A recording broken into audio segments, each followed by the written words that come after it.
'n hartlike goeie dag. Nou ja, dit is Dinsdag die 2de November. Die jaar is behoorlik besig om na sy einde toe te spoed. Ek hoop dit gaan goed met julle almal en daar is boere wat al reën gehad het. Ek was die afgelope naweek daar in die Tsumeb gebied en daar is dit sommer al lekker nat. Oral langs die pad kan 'n mens sien staan groot plasse water en die boere daar is reeds besig om hulle lande te bewerk. In vandag se program gaan ons juis 'n bietjie kyk na die Abenab Boerevereniging se Slaglam-boeredag wat daar op Henry Mudge se plaas Bergen plaasgevind het. In 'n gesprek met Thelma Robertse vertel sy so 'n bietjie meer oor die dag en ons kyk ook na 'n fotobeeld daarvan. En dan my spesiale gas vandag in die ateljee is Dr. Roy Miller. Hy is 'n baie gesoute Namibiese geoloog en hy is 'n groot kundige op die gebied van ook akwifers en die invloed wat minerale op die kwaliteit van akwifers kan hê. En hy gaan met ons gesels spesifiek oor die plan om uraan daar by Leonardville te ontgin. Bly ingeskakel.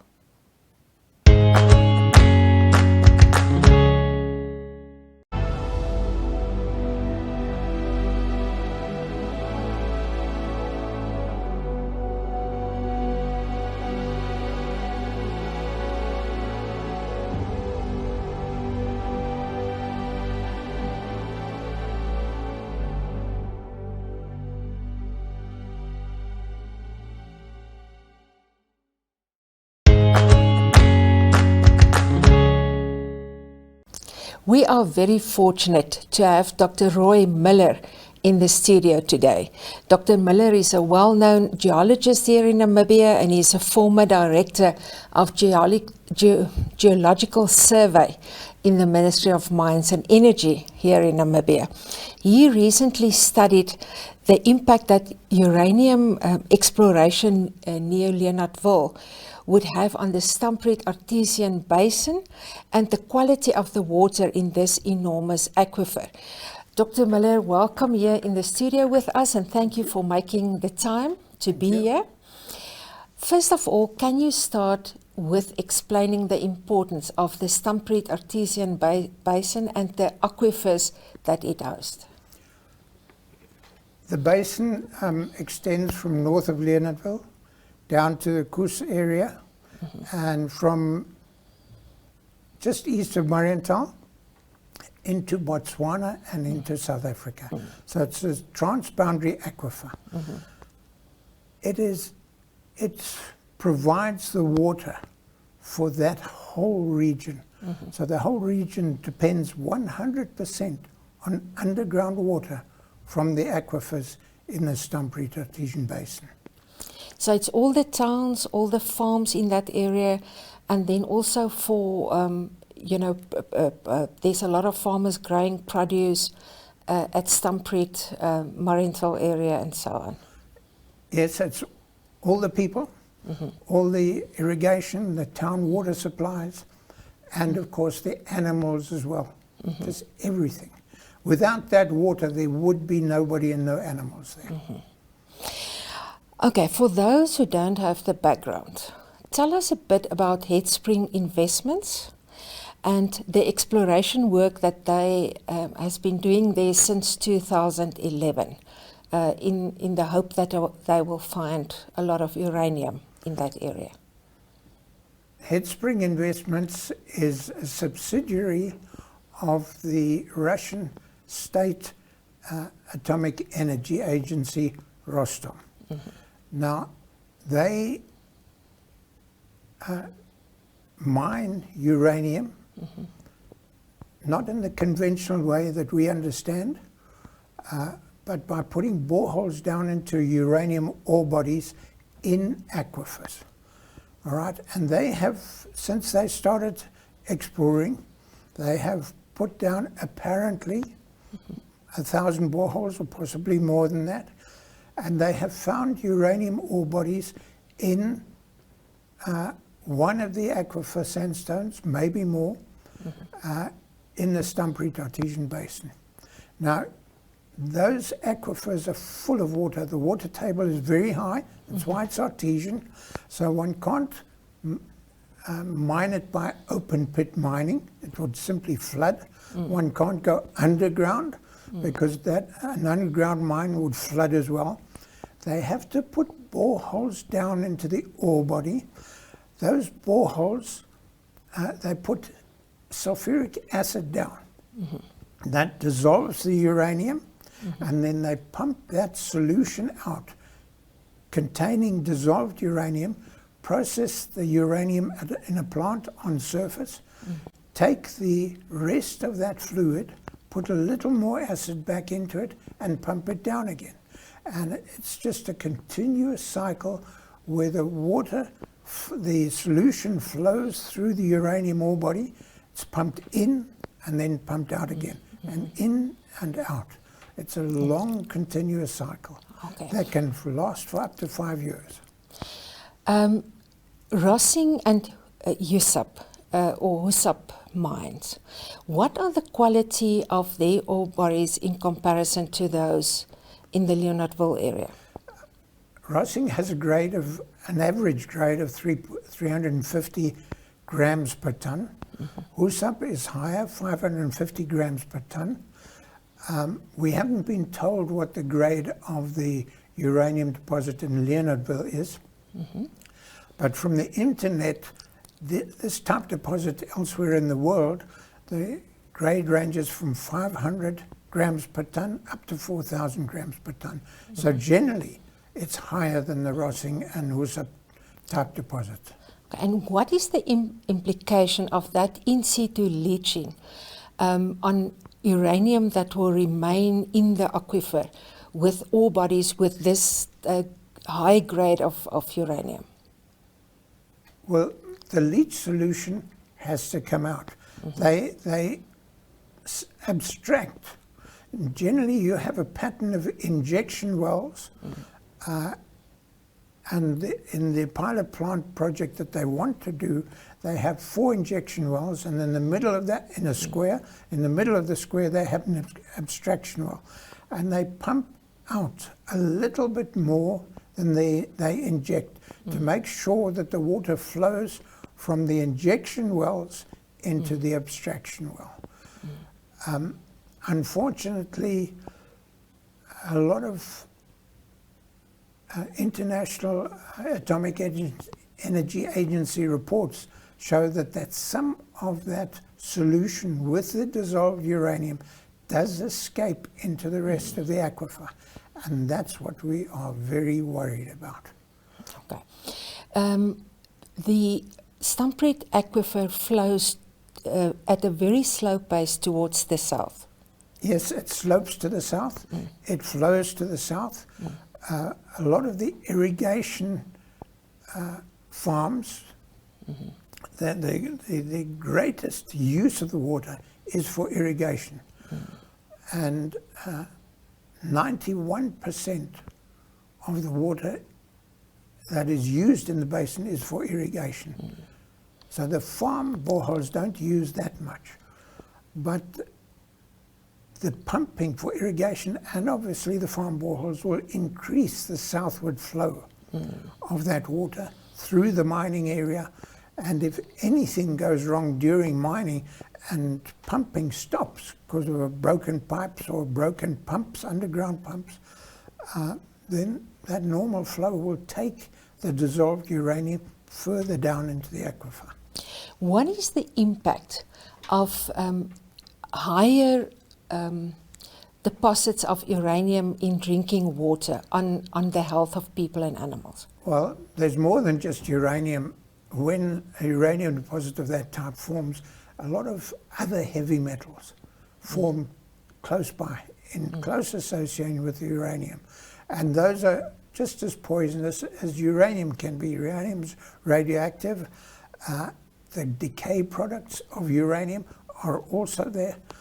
And all these things are very detrimental to the health. They affect the lungs, the kidneys, the central nervous system. And of course, radioactivity, you can't see it, you can't smell it, and you can't taste it. So people are actually petrified of radioactivity, but it's the long-term detrimental effects. You, by drinking water with that heavy metals or uranium in it, one won't feel anything now. But 10, 20 years down the line, things start going wrong in the body. And so it can be a huge health hazard for people, but for animals as well. And cancer is one of the diseases that people can get. Absolutely. Can this still be stopped? Hopefully it can be stopped. And I'd encourage anybody who's against this project to register with environmental compliance consultancy who are doing the EIA for the pilot plant project, to register as an interested and affected party. Even if you don't feel that you are affected, you can register as an interested party. I'm not affected, but I'm an interested party. But if this thing goes wrong and starts giving Namibia a bad name, a lot of us can become affected parties. Absolutely. How can this affect the Namibian reputation? Well, it could be bad for tourism. In the past, every time there was an Ebola outbreak in West Africa, tourist numbers to Namibia dropped.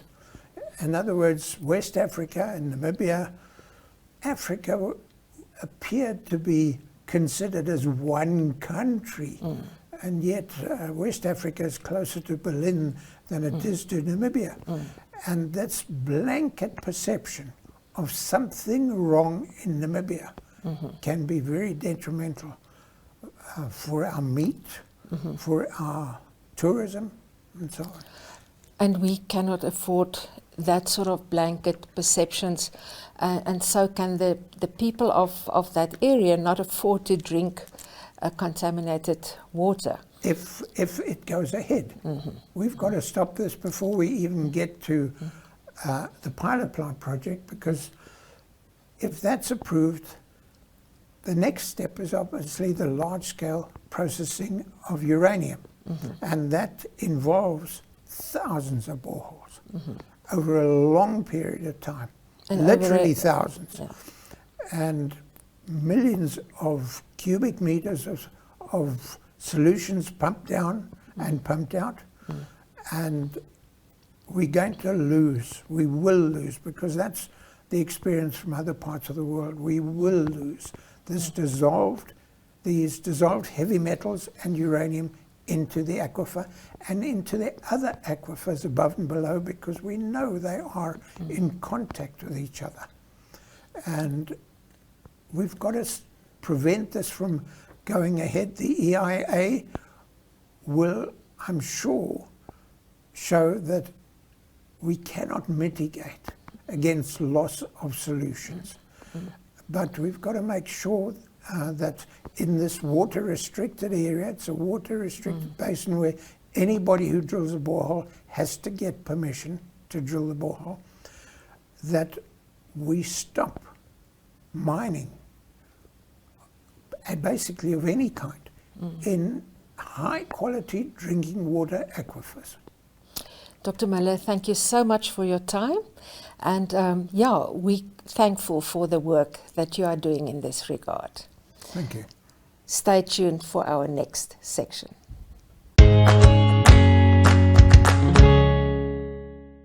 Unlock Kaching with Katiti. For only 3,699 Namibian dollars once off, you can make extra Kaching with the Paratus Katiti touch screen device. And commission on reselling of electricity, water, DSTV subscriptions, and recharge vouchers from the palm of your hand. You can't afford not to unlimit your business potential with Katiti. Get your Katiti device today and go further with Paratus. Visit na.paratus.africa for more information. Always prepared. Paratus.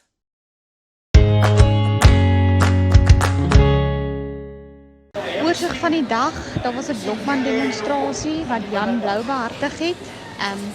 al die leerlinge van Tsumeb Gimnasium se landbouafdeling was daar. Mense kom insit om te kyk, so hy het 'n kudu karkas gedemonstreer, die verskillende snitte. En daar was 'n choco verfwerkswinkel wat Griet Marie Coetzee aangebied het. Daar was altesaam 15 dames wat dit bygewoon het. Griet Marie Coetzee het die paint shop op Tsumeb en dis waar sy al die choco gereedskap ook verkoop. Dan was daar nog 'n spreker gewees, Marlie van Skalkwyk. Sy het met vrouens gesels oor hulle klerekasbeplanning, oor grimering, ja, net vrou wees gesels. En ja, daar was seker altesaam 35 vrouens wat haar praatjie bygewoon het.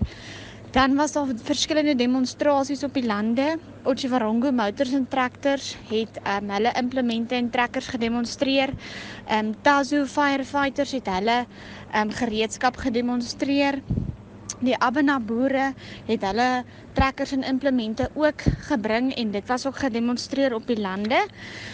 Alles was op plaas Bergen gehou, op Henry Mudge se plaas.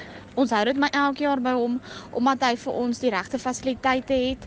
Sy skuur is lekker naby die pad, sy landery is lekker groot en alles is op een plek beskikbaar. Ons het altesaam 18 skape ingesamel vir die ouete huise. Dit word nou verpak en dan sal dit afgelewer word. Die top 3 was dan nou opgeveil en verkoop, so dit word dan nou nie vir hulle gegee nie. So net 18 skape word dan vir hulle gegee.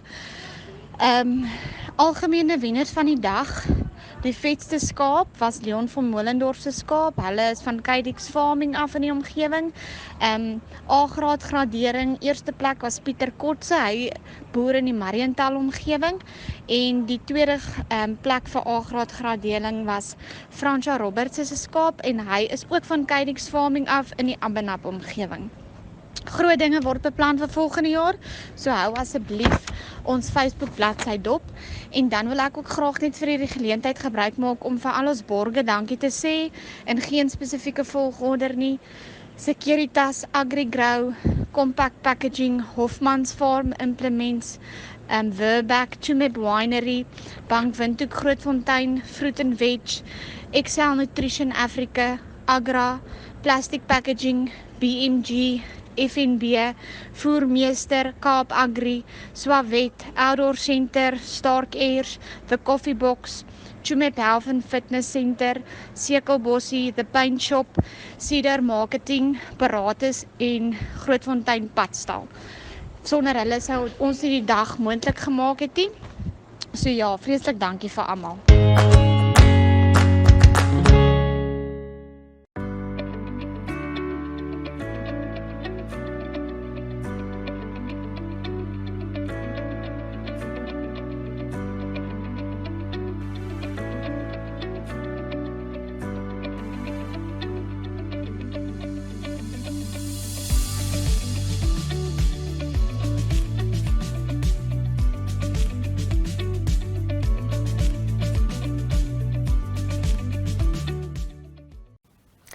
Nou ja, dit bring ons aan die einde van die program, maar voordat ons groet, 'n vinnige kyk na die veilings van die volgende week en dan ook wat die landbou dagboek inhou.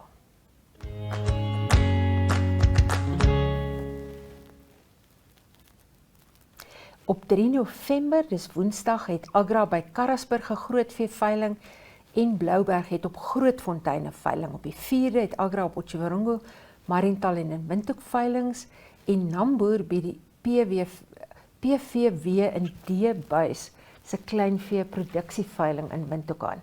Op die 5de het Agra die Northern Select veiling op Grootfontein, NLA het 'n groot en kleinvee veiling op Mariental en Blouberg het by Otawee veiling. En dan op die 9de, volgende Dinsdag, het Agra by Gobabis 'n kleinvee veiling.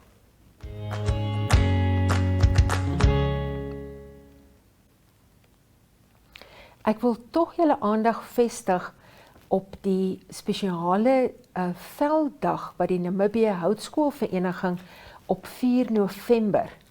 Dit is nou donderdag op die plaas Helenenhof daar naby Kalkveld aanbied. Daar gaan baie sterk klem gelê word op veilige vervaardigingspraktyke sodat die produksie van houtskool veilig daar in die veld kan geskied.